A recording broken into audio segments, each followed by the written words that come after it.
Thank you so much. This is just an honor beyond all honors, and I'm so thrilled that this conference started, first of all, with poetry, because that's the way our hearts beat, and then with our readers, because it's so weird, this strange, bizarre world we have of gatekeepers, layers and layers and layers of adults who try so hard to create and produce and share great books with kids.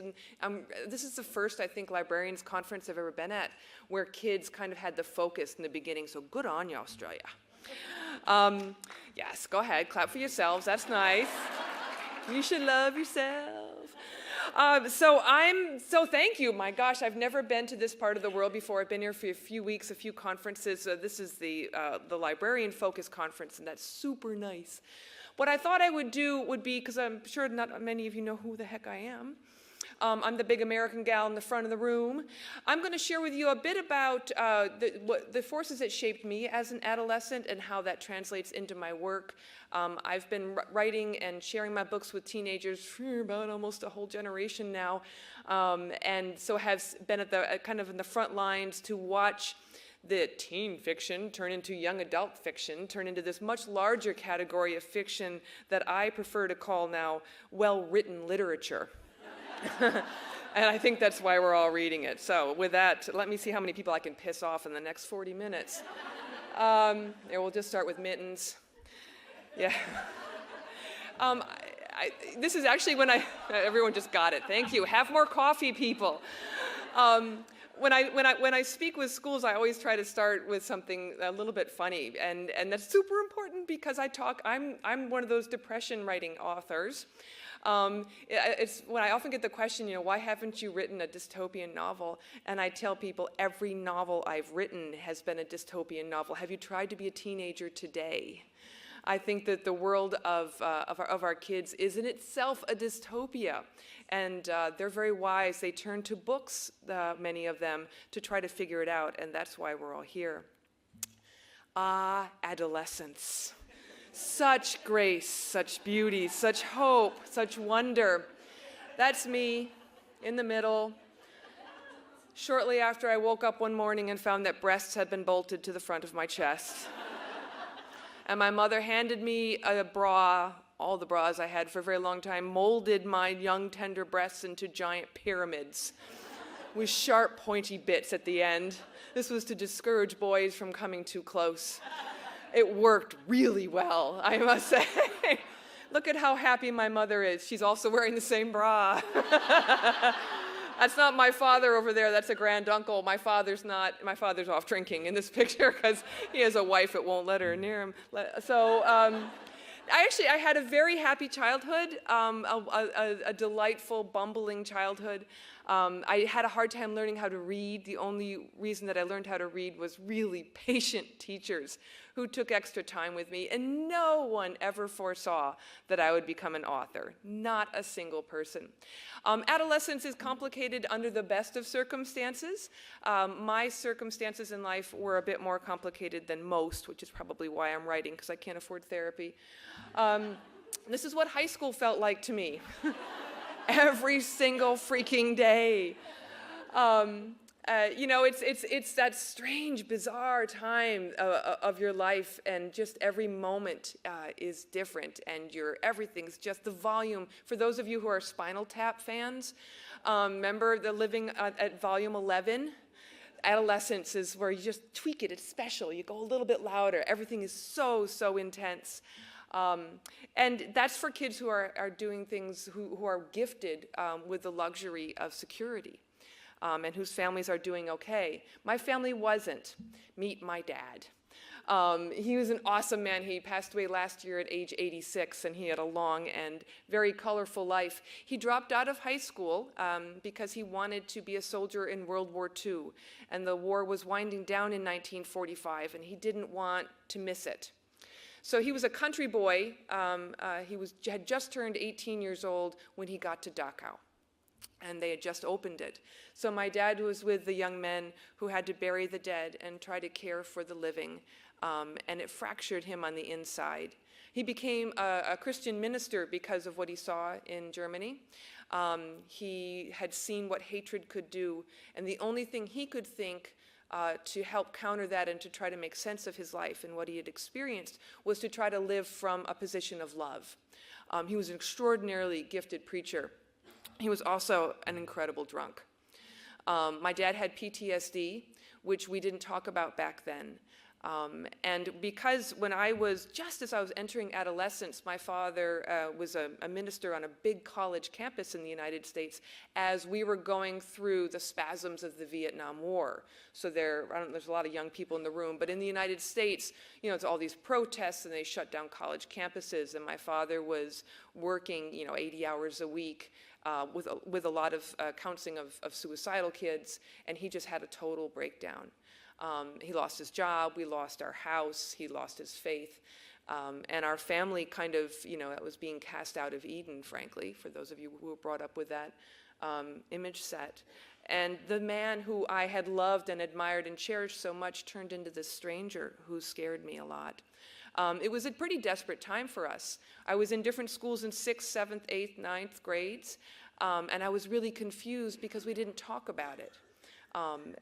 As a teenager and as kids, you often get the message from your families, and so many of the kids that you work with day to day, they learn really young how to put the mask on. And there's not a lot of place in Western culture for kids to learn to feel safe enough to remove their mask and have real genuine interactions with people who could make a difference to them. As if that weren't bad enough, I was sexually assaulted when I was 13 years old. And because of the crazy in my family and because my father, like all American men, had a gun, I didn't tell anybody because I really thought that he would hunt the boy down and shoot him. I didn't tell anybody for 25 years. And then that had a big difference on who I became. None of this was going to make me an author. This was just me as a kid bumbling through my life. I think the thing that made the biggest difference for me was turning to the page. And thank you right now, all librarians everywhere, because I often forgot to go to class. And in the library, I found my sanctuary. Librarians are freaking angels. You know that the kids who come there who just need to be in your sacred space, you're saving lives by opening your doors to them and by writing them passes when they forget to go to class. Don't think I'd be alive if it weren't for those years. One of the smartest things I did is I became a foreign exchange student my senior year of high school. I tell kids, if you don't like your life as a teenager, leave the country. Get a passport, just get the fuck out of Dodge. I did, and I wound up on a pig farm in Denmark. Right?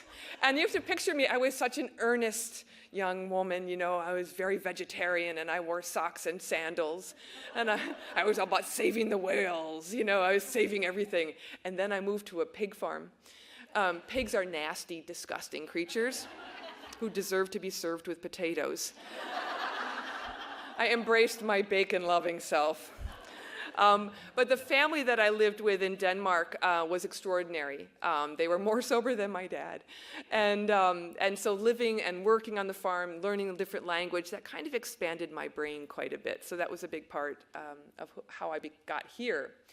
And I had to learn how to speak up. We'll jump over a bunch of years to get to this book. There's a lot of different covers in different foreign editions. This is the American edition. I wound up going to college, even though I had no intention of doing that. I didn't study English. For the record, I never read a single assigned book in English class because they sucked. And they did not connect with who I was or what I was going through. I was reading everything in the library, everything. I couldn't stop reading. But the books that they handed me, this is a million years ago, but the books they were handing me in English class had been written by rich old dead white guys 200 years earlier. And they did not speak to my experience. So it is the grandest of ironies. Several of my high school companions have pointed out that this book and a couple of my other books are now required reading in high schools, yes, all over America. So I had actually started out as a journalist, because if you're a shy person, like I actually truly am, one of the skills that you learn early in life is to ask other people questions to get them to talk. And it takes you off the hook. And I translated this into a career as a journalist. And as my children came along and were small and cuddly, I decided to try to write books for them. And as they aged and became less cuddly, I decided to try to write books for them. And Speak was the one that really kind of landed me on the map. I wasn't really going to write it, except that my oldest kid woke up one morning and breasts had sprouted on the front of her chest, and we all went, oh my God. I would like to point out that I got a better bra for her. Her fiance is grateful. So Speak is a story of a 13-year-old girl who's sexually assaulted and doesn't tell anybody.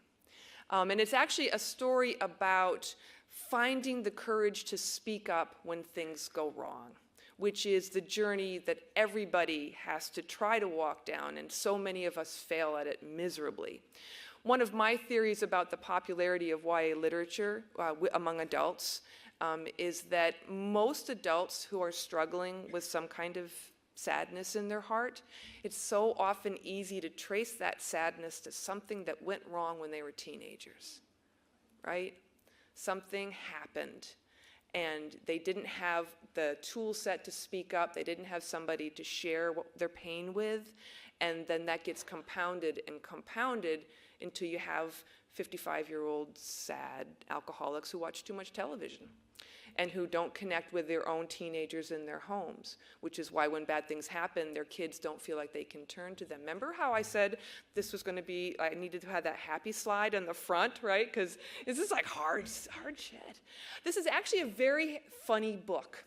And when it first came out and people said, what's your book about? I said, it's a funny book about rape. That did not fly. That did not fly. But one of the things I love about teenagers more than anything is that they use humor and sarcasm as their weapons of choice. Because as an adolescent, your eyeballs have been ripped open, just like, here comes the world at volume 11. And they learn, they see the hypocrisy that we feed them on a daily basis. And, their parry and thrust to that is to be sarcastic, is to tell us that we're being ridiculous, and to be funny. So while there are really dark moments in every book I've ever written, that's balanced by the way that teens really deal with that stuff. And it's interesting, I'm not going to skip over this because I talked earlier about how I think that adolescent life today is in itself dystopian. And I think sometimes when you see this proliferation of books set in other worlds, in other times, I think that's often because we're all writing about the same thing, aren't we? We're all writing about the journey of the human heart, the coming of age, and this is why middle-aged people love adolescent fiction so much, because we too are coming of a new age with physiological, emotional challenges, and our faces look really different, and this is why we have to take our glasses off when we look in the mirror, because then you still kind of look 15 if the lighting is right. But the books that I write, the books that John Green writes and Sarah Dessen, Melina Marchetta here in Australia, we're writing books that are set in the dystopia of today, the kind of the reality. And that is often, not often, but sometimes a little bit more intense than all readers want to engage with. But if you take kind of those same issues of the heart and put them in an interesting and different world and spin it a little bit, there's just enough of a remove there that the kids can enjoy that journey, get what they need to get out of it, and move on. So there's no judging in YA fiction. That's the other, well, we all judge Jonathan Franzen, but he's earned that.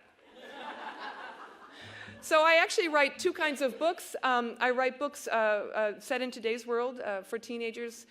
These are all published. I don't think Prom is published here because nobody dies in Prom. It's not desperately depressed enough. I was engaged to my childhood sweetheart when I wrote that book, so it's just funny and tender.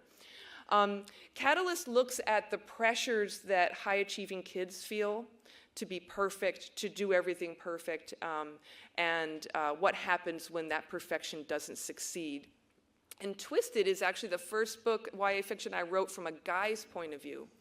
And I wrote it because as Speak was adopted into curriculum in the States, and they sent me around to talk to more than 500,000 high school students, I started to get the same question from teenage boys everywhere I went, regardless of what kind of school or what kind of community I was in. Usually an athlete from the back row would raise his hand towards the end of my presentation and say, "Miss, I liked your book. It was better than Scarlet Letter, so thanks for that." But I didn't understand why she was so upset. Now, the book Speak covers the entire school year of this 13-year-old, we call it ninth grade in the US. And it's her journey into depression and then finding the courage to speak up so she can start taking control of her life. And so these boys, and there were a lot of them, told me they really didn't understand how and why a sexual assault would affect somebody so deeply. What was always beautiful in those situations is that, you know, the really smart girls in the front row would turn around at that question and go, "What?"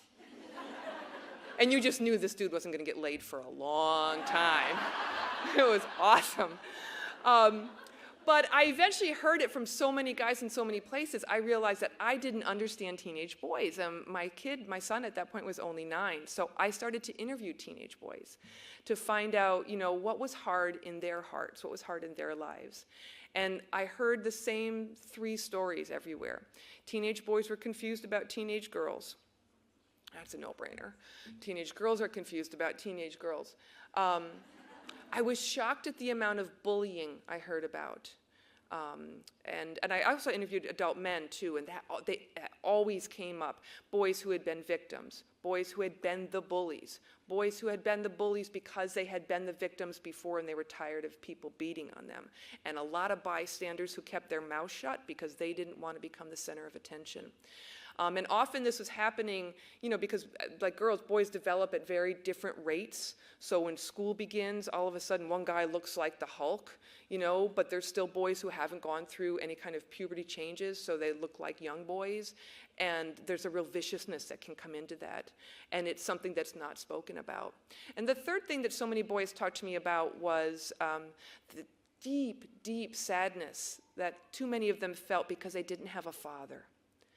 Either they had a biological father, often in their house, and he was so disconnected from them, from this son, that there was no relationship, or there was no uncle, or no good, righteous man who could help this kid figure out, you know, what are the rules of the road? How am I supposed to be a man? Which leads to so much heartbreak for everybody down the road. One of the most interesting parts of research I did, aside from those interviews, was to study the work of a female, what was it, neurobiologist, something. She was a big, fancy, smart person. And she was looking at the effects of testosterone on the human brain. So under doctor's supervision, she started to wear a testosterone patch to bring her own testosterone level up to a man who has very low testosterone. And she reported that within, I don't know how many hours, somebody cut her off in traffic. And she just like emerged from her car, you know. And it really helped me open my eyes to, because, you know, when young men go through puberty, their testosterone goes from 0 to 1,000, you know, when they're 18.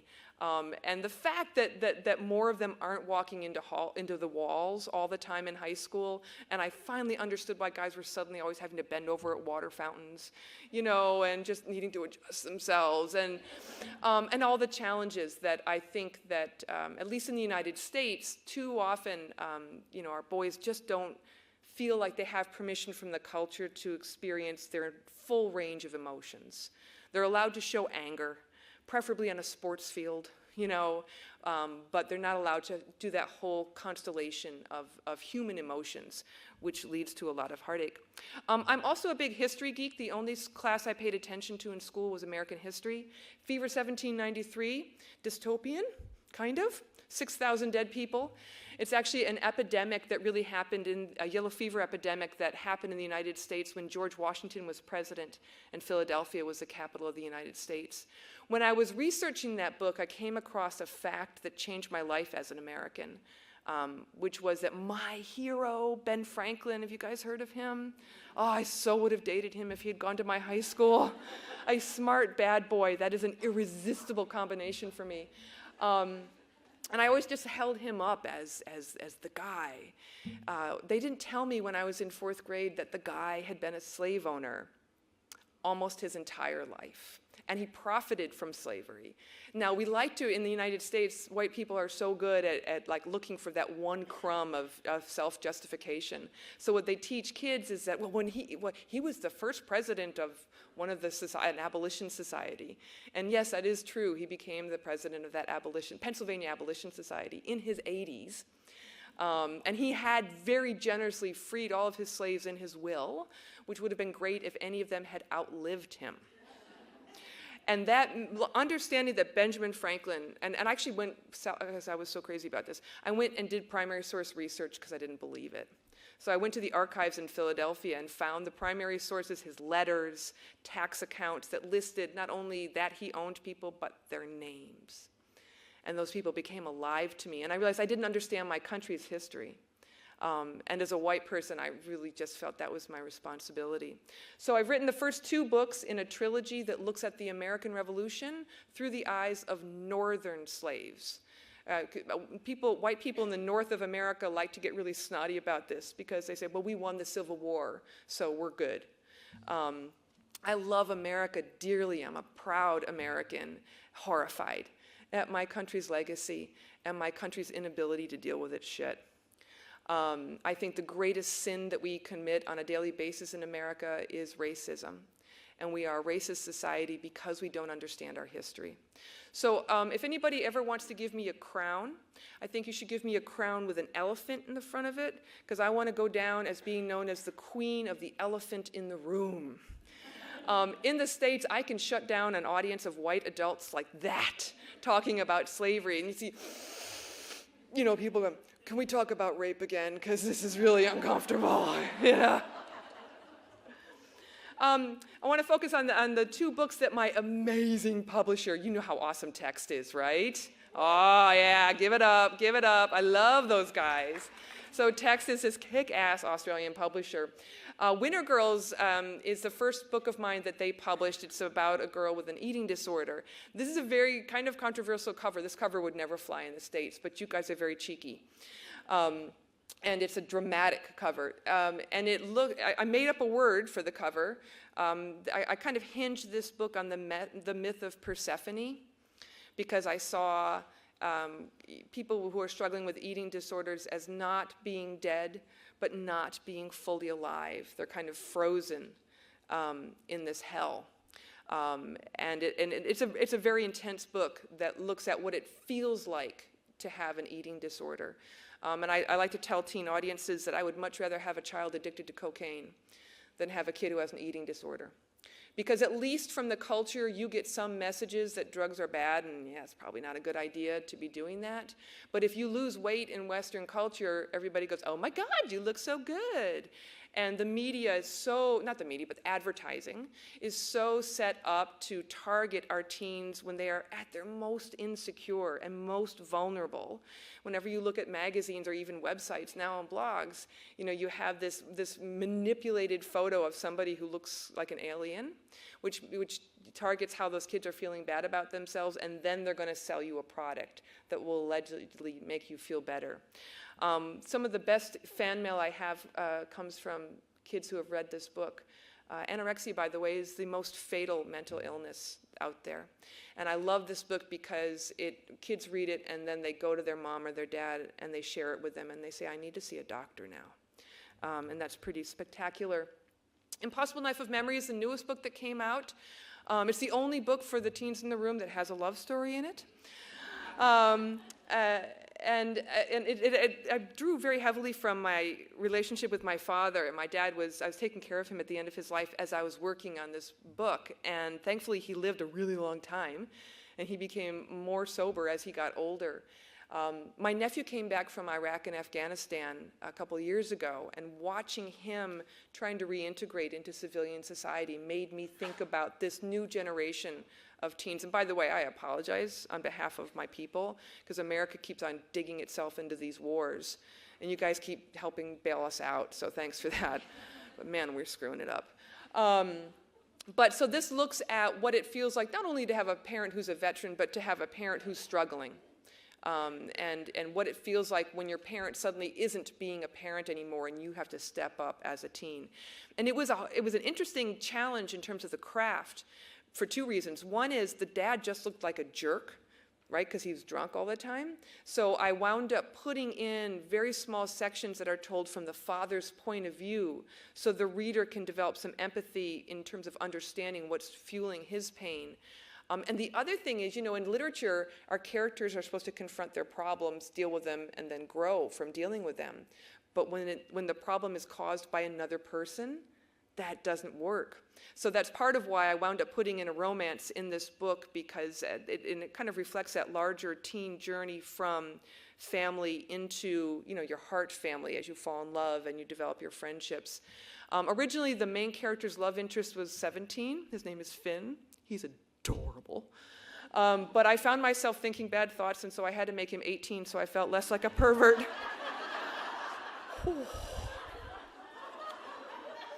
He's a swimmer. Yeah. The highlight of my career. This showed up on Tumblr a couple years ago, and I was like, oh, mic drop, I'm done. If I ever write a book for parents, and I might get around to it now that my kids are all grown and they're pretty awesome. Not that I should take credit for it, but I think the book is going to be called Mom, Don't Freak Out, But. And I think this kind of, because I know a lot of you guys, you have teenagers in your libraries, and you also have huge decisions to make when it comes to what books are you going to put on the shelves, right? Because it's scary as hell. The books that I write terrify people, adults, because you're afraid that the kids are going to read them and then they're going to go do it. That was a suicide question earlier. And that's a completely legitimate fear. And that's, you have to know that the reason that kids who make mistakes or have bad things happen to them often don't go to their parents is because their parents freak out. That was actually the code phrase in our house, because the only reason I became a good mother is that I talked to 500,000 and I listened to 500,000 high school students who really helped me understand what's important. Here's what's important about parenting teenagers, that they don't die. If you've ever been to the funeral of anybody under 20 years old, you know what I talk about. And I told my kids, I would prefer it if you don't have or make babies. I would really prefer it that you don't get arrested or develop a drug issue, but we can deal with all of that. I can't deal with it if you die. And that's the bottom line. And this fantasy that our children it's a middle class, very much a middle class fantasy that we can keep our children in this bubble, and as long as they get good grades, everything will be good. That's total bullshit. And I think that we fail our kids when we focus on that as their achievements. And we fail for the most wonderful reasons, not because we're bad people, but because that's how we were raised. And that's sort of this cultural message. So that's why these books are so important. Too often the kids are feeling like this. That's why you need to have the books on the shelf in the library. Because the kids who don't have adults who will listen to them will read the books. And the kids who are doing awesome, and there's so many of them out there, it's kind of shocking. But they need to understand what kids who are not doing as well as they are going through. I get fantastic mail. This letter a girl wrote to me, and she was in a hurry. She said, I want you to understand I'm not like the characters in your book at all. I love my parents, we have a great family, and paragraphs about how awesome her family was. I really wanted her life. But then she finally gets to the point, 8 paragraphs later, her teacher would have been horrified, buried the lead. And she said, but I love your books, and now I understand why my mom doesn't want me to go to that party. I love talking to evangelical conservative audiences, because, yeah. They don't love it when I talk to them. I don't swear as much in front of them. But I'm often challenged from them because they don't like it when I talk about sex. And with those audiences, I say to them, Jesus didn't give us a list of things not to do. Jesus told stories. because story is in everybody's DNA, regardless of culture, religion. Story is how we pass on wisdom from one generation to the next. And one of the hallmarks of what really well-written YA literature is that there's a gap. Mind the gap. There's a gap between where the story ends and the reader ends, and the reader has to fill in that gap.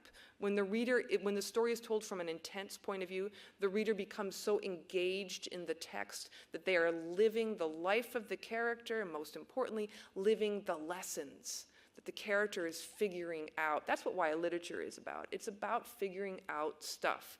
And even though you can characterize, like the books that I write and John and all those other people, as depression literature, I think that's focusing on chapter 3. I want you to focus on chapter 33 because it's actually literature of triumph. It's the triumph over the hard stuff that our kids really need to learn.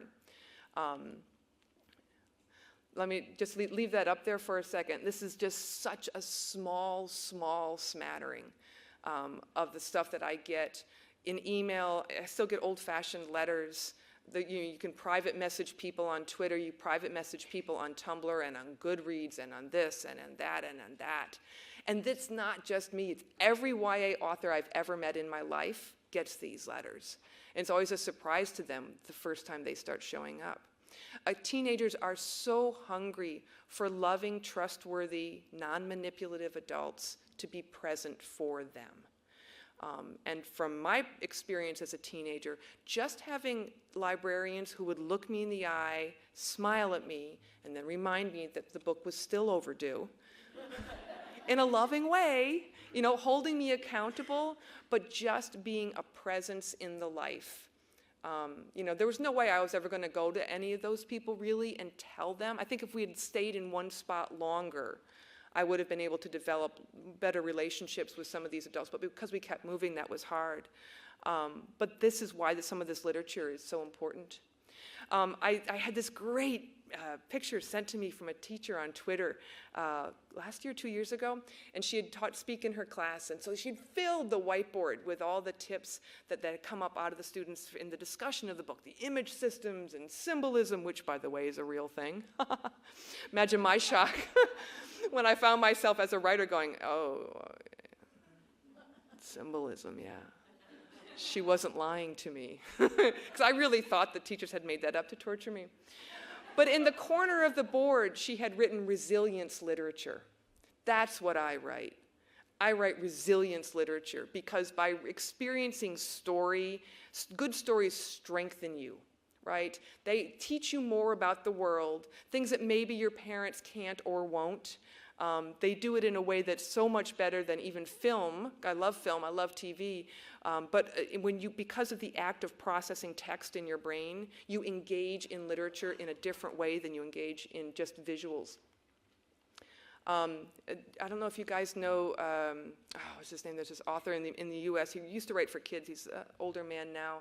And he said America started to go to hell when everybody in a soccer tournament got a medal. He said medals should be for the people who win the final game, and everybody else gets a pat on the back and an orange slice. And he said what we have to teach our children to do is to fail. Because you fail so much more in life than you succeed. And really the trick is you have to experience failure because you got to figure out how to get up and move on and go, well, that didn't feel good.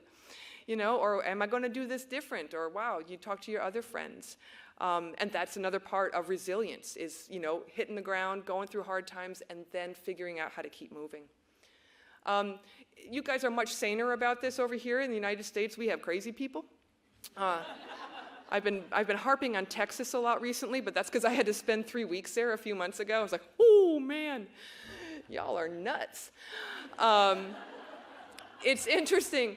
The censorship started because people censor my books. People have called me pornographer. My mom didn't like that very much. And I used to think that censorship only came from people on the politically to the right part of the spectrum, what we call conservatives. I know the party here is called the liberals, and often from people who come from a deeply religious perspective. And then Winter Girls came out. And the people who were the people excoriated me in the New York Times. That wasn't much fun. And on a blog on the Times, and they were all people on the political left who have no problems talking to their kids about sex, but couldn't talk to their kids about eating disorders because of their own stuff.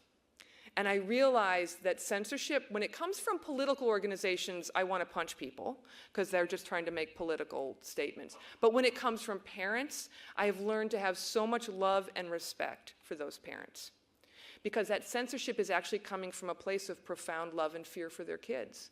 Usually parents who try to censor my books, they do it because their oldest kid just got to high school. They've never had a teenager before.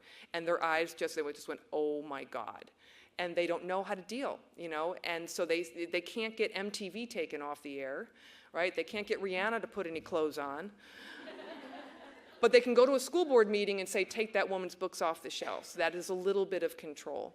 I think they're wrong, but I've learned to really honor where they're coming from. And if you have challenges like that, you need to know that the people who are bringing those challenges are terrified, absolutely terrified. I do believe that every parent not only has a right but a responsibility to be aware and to sometimes control what their kids are reading and watching. I wish more parents would actually, you know, buy into that concept. But I will not stand for any parent trying to choose from my kids' reading habits or another child's reading habits. We have professionals called librarians and English teachers whose responsibilities are to provide books for a wide audience. And that's when I start censoring. This is the second nice thing that's happened to me in my career after that nice meme I showed you. That's the main branch of the public library in Washington, D.C. And last September in Banned Book Week, they took my big censorship quote and they made it 4 stories tall. I was like, dude. Those are librarians there. Aren't they adorable? That was like, this is like just the biggest honor ever. And it was up for weeks. Yeah, right? Isn't that awesome? All right.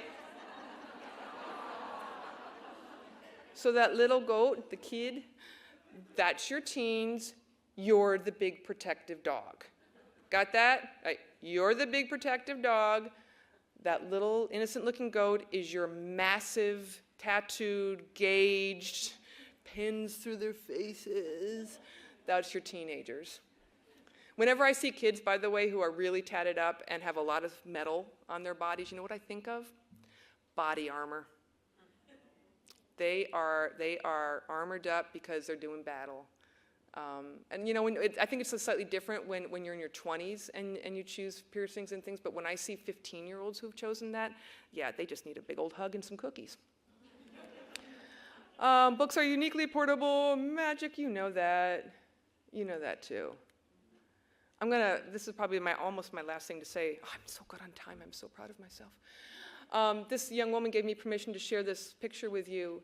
I am thawing is the last line of Winter Girls, because it's a story about a kid who's deep in her eating disorder, and she really goes there. She goes right to the edge, and she chooses life.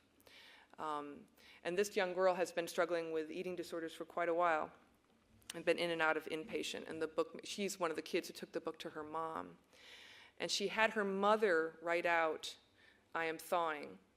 And then she got it tattooed. That's in her mom's handwriting. So this is why we write and share literature, is to pass on what we know about the world to the next generation to make them stronger and better. The best piece of advice I have for those of you who want to secretly be writers is to fall in love with a carpenter. I did. Like I said, I've known him since I was 3. When we were kids, he used to make buildings and tree forts that fell down. And I used to write really bad stuff. But I became a better writer, and he became a much better carpenter. And that's the little cottage he built for me to do my work in. Sweet, right? Yeah, I know. I have the best life ever. And if you're interested, because carpentry is very creative, I actually made a YouTube video. If you Google my name and cottage, you can see the video, so you can see how he built it and what a study is. And I think on end, we'll just end there. Thank you very much. You're amazing.